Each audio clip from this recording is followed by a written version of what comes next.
Уважаемые подписчики, сегодня предлагаю испечь немецкий крестьянский хлеб на кефире. Сначала приготовим заварку. Заварка у нас будет не сахарная. Я буду печь этот хлеб на спельтовой муке. Если у вас нет спельтовой муки, вы можете использовать пшеничную муку. Для заварки используем спельтовую муку высшего сорта или пшеничную муку высшего сорта, мед, соль. Все заливаем кипятком и хорошо перемешиваем. Если вы будете печь на спельтовой муке, так же как и я, то различные типы нулевого теста, типа заварки, мочки,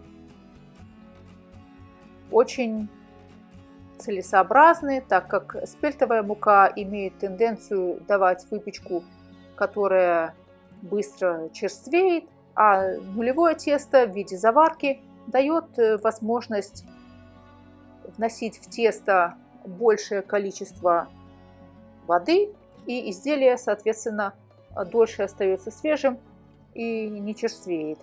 Вот так вот все хорошо перемешиваем. Не страшно, что там есть комочки, это все уйдет в процессе замеса теста на следующий день. Когда мы сделали заварку, мы ее накрываем, даем немного остыть и убираем в холодильник до следующего утра. Перед использованием хорошо заварку достать из холодильника за час-два для того, чтобы она немного согрелась. Вы также можете использовать непосредственно из холодильника. В этом случае температуру воды нужно будет увеличить.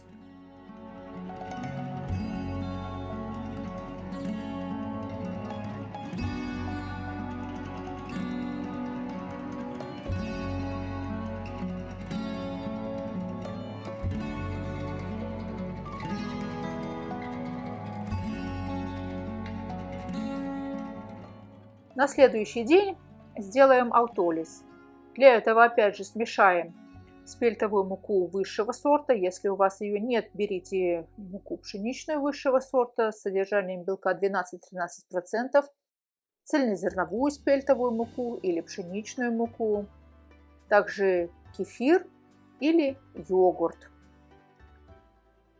Само собой разумеется, что и кефир, и йогурт должны быть без каких-либо добавок и иметь совершенно нейтральный вкус.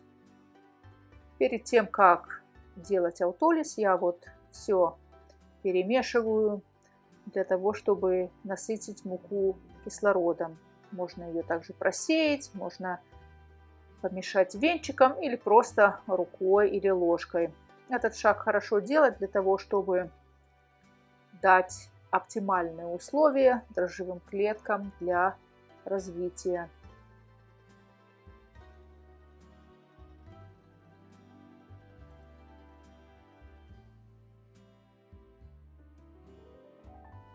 Я использую воду комнатной температуры, но если вы будете использовать заварку непосредственно из холодильника, то вода должна быть примерно где-то 36-38 градусов.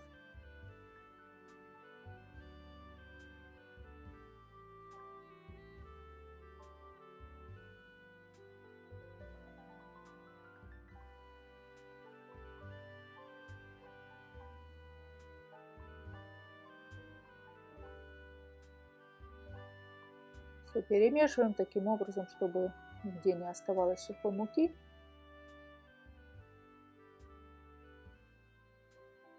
Нужно помочь себе руками, а затем и тестомесом. Сейчас я вношу кефир. Вы можете использовать жидкий йогурт или любой другой молочно-кислый жидкий продукт без дополнительных наполнителей.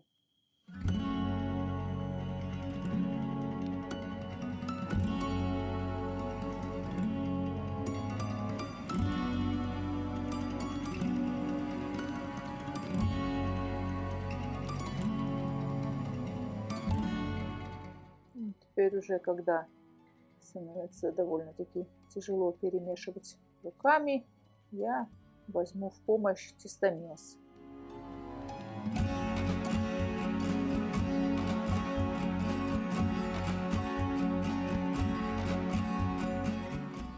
Мы не стремимся делать никакой замес, мы просто хотим перемешать муку, чтобы нигде не осталось сухих участков.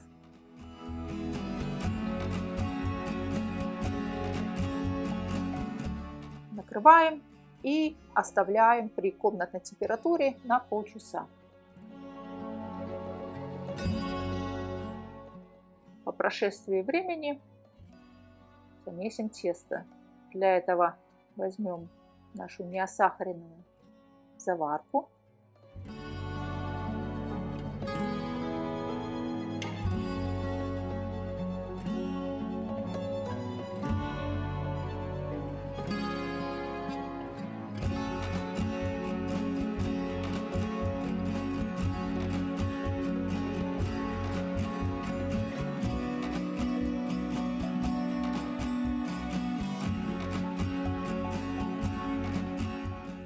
Активную закваску, которую вы также должны сделать накануне.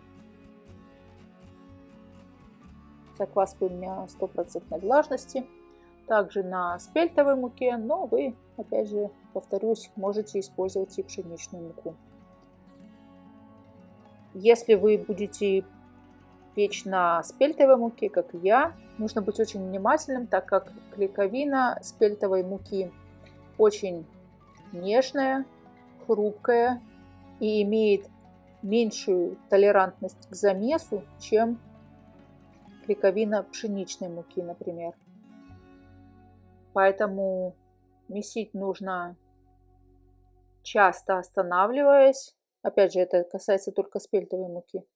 И смотреть, насколько развит клейковинный каркас. Как только он у нас уже развит, нужно сразу прекращать замес.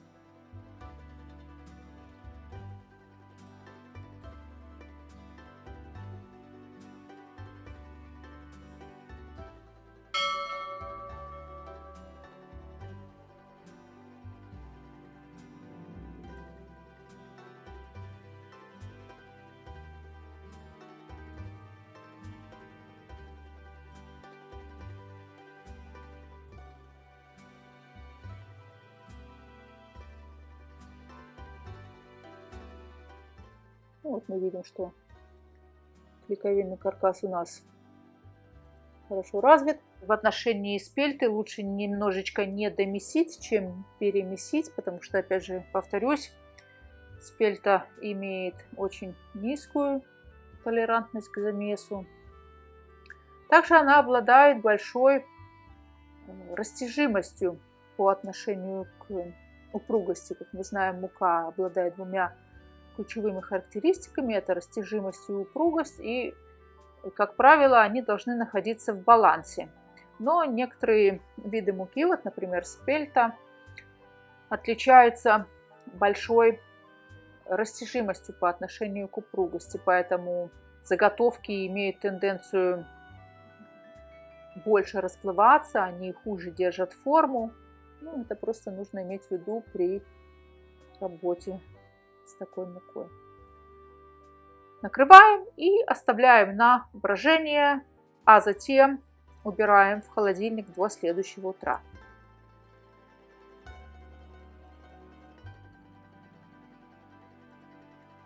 На следующее утро достаем и, осторожно, сохраняя в тесте газ, выкладываем на рабочую поверхность. Присыпаем немножко мукой.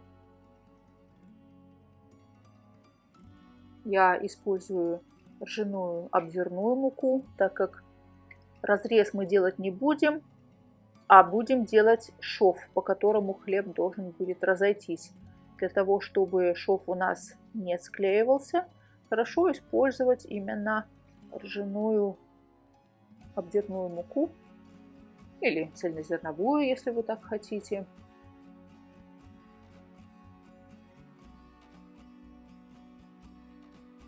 Осторожно делим на две части.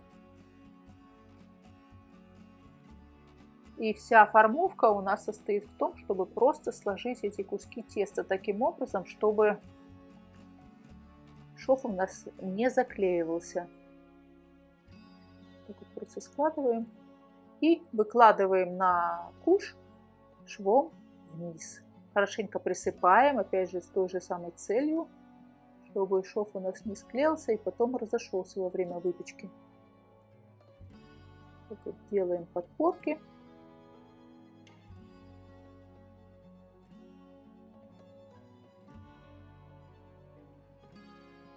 Куш я тоже присыпала ржаной обдирной мукой.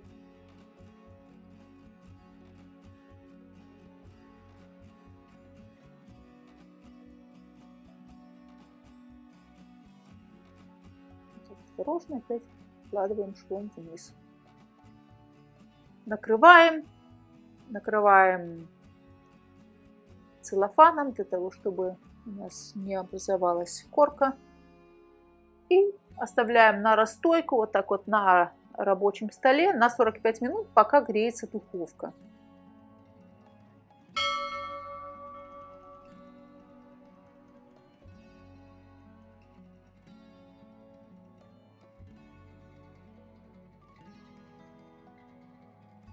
По прошествии времени осторожно выкладываем заготовки на пергаментную бумагу.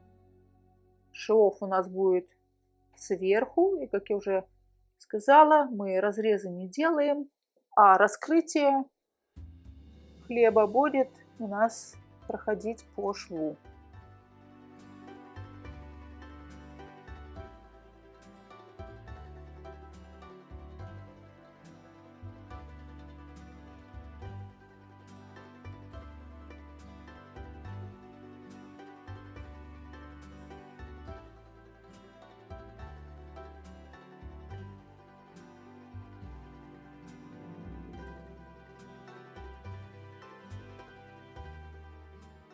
Выпекаем с паром при температуре 240 градусов первые 10-15 минут, а затем без пара при температуре где-то 210 градусов еще 30-35 минут.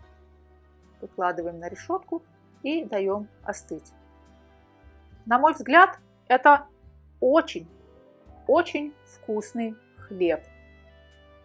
Он имеет очень ароматную, выраженную, хрусткую корочку и исключительно нежный сливочный мякиш. Мякиш имеет выраженное послевкусие кефира, а за счет того, что мы использовали заварку, он отличается очень большой мягкостью и воздушностью. Я настоятельно рекомендую вам испечь этот хлеб. Он совершенно точно вам понравится.